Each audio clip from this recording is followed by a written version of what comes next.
जंगल में एक चिड़िया रहा करती थी जिसका नाम रानो चिड़िया था। रानो चिड़िया ने अब एक अंडा दिया था जिसके आने की खुशी में वो सबको बता रही होती थी कि उसने अंडा दिया है। इसके चलते उसके सारे दोस्त उससे मिलने आ रहे होते हैं। रानो देखो, हम आ गए तुम्हारे लिए फ्रूट्स लेकर के, तुम अब इसे खाओ और सेहत बनाओ, घर पर बैठना।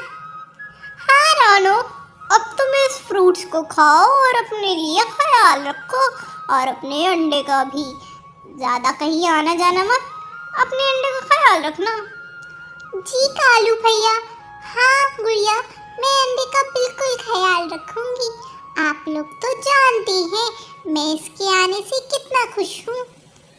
हाँ, हम लोग जानते हैं कि तुम बहुत खुश हो और तुम्हारे साथ साथ हम भी बहुत खुश हैं।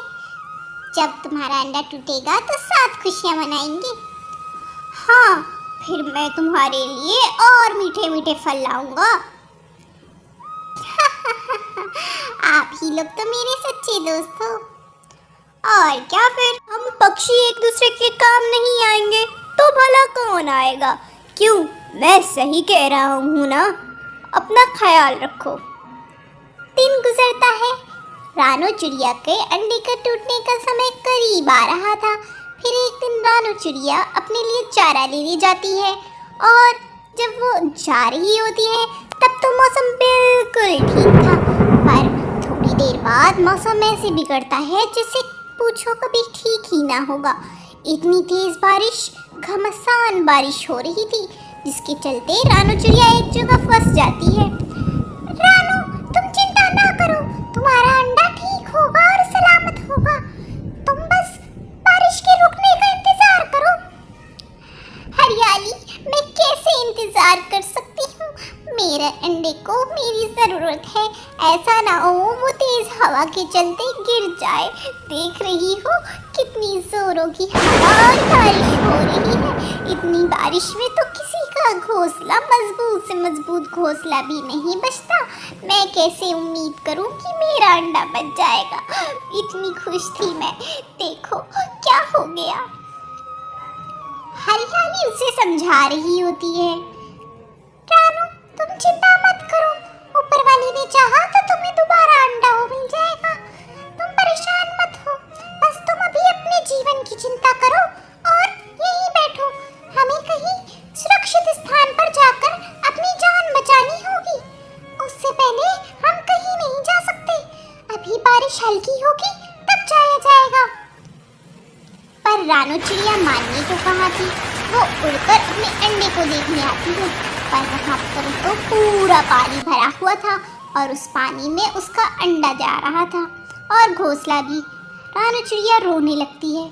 पता नहीं मुझसे ऐसा कौन सा पाप हुआ है जिसकी वजह से ऊपर वाले ने मुझसे मेरा अंडा छीन लिया। क्या कुछ दिन बारिश और नहीं रुक के हो सकती थी? मेरा अंडा तो बस टूटने ही वाला था। देखो क्या हो गया, मेरा अंडा मुझसे छिन गया।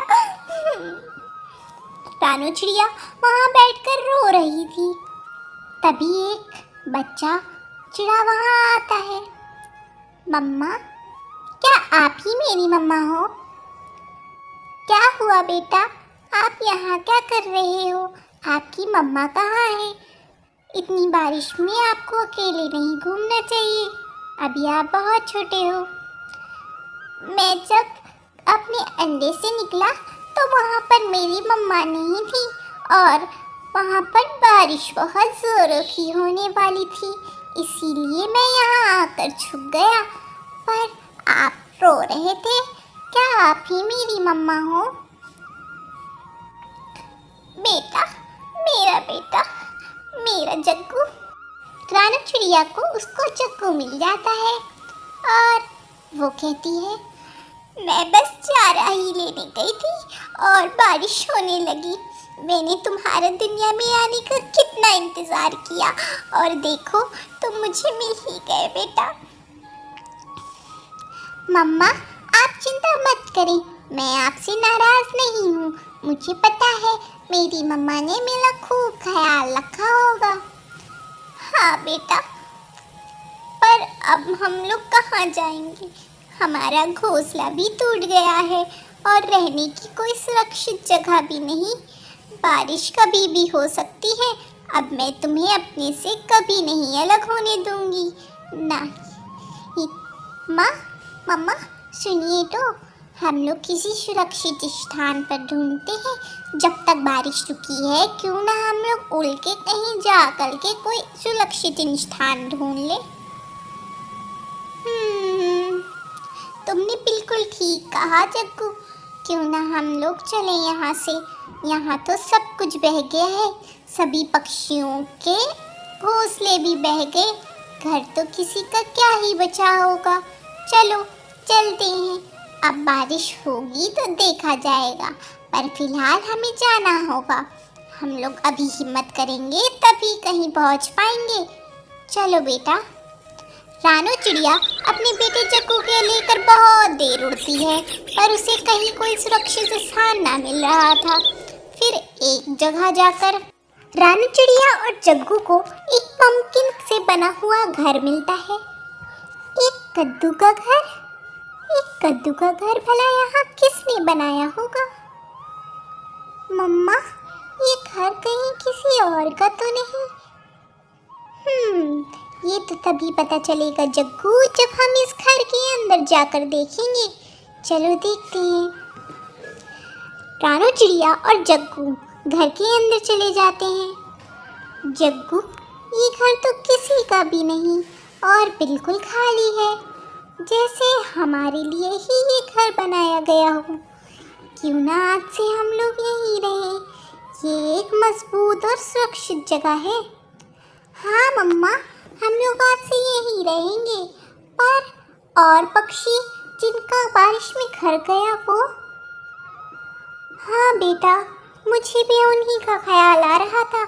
क्यों ना मैं उन सभी को अपने घर में ले आऊँ और उन्हें एक सुरक्षित स्थान दे दूँ। ये एक बहुत सही आइडिया है। तुम यहीं रुको, मैं उन सबको लेकर आती हूँ। रानू चिड़िया अपने दोस्तों को लेने जाती है और उन्हें वहाँ बीती सब कुछ बताती है कि कैसे उसे एक कद्दू का घर मिला। क्या कहा? एक कद्दू का घर?